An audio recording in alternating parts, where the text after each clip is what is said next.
He hadn't spoken in 3 weeks. Then one morning, he sat up and said her name. 3 weeks of silence, no conversations, barely any response at all. The hospice nurse had gently started preparing us for what was coming. We thought we understood. Then that morning, his eyes opened. He looked directly at my mother and said her name. Her full name. Clear as day. For almost an hour, he talked. He asked questions. He made a joke. He sounded like himself again.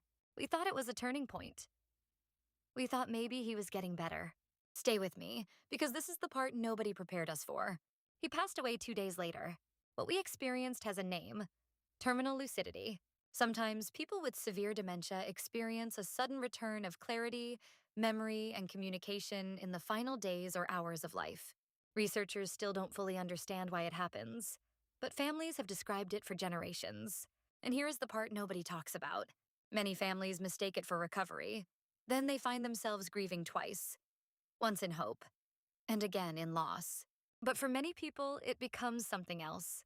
One final gift. He said her name, after 3 weeks of silence, and then he got the chance to say goodbye. If you're caring for someone with dementia, you're not alone. I'm going to help you through it. Has someone you loved experienced a moment of sudden clarity before passing? Tell me about it.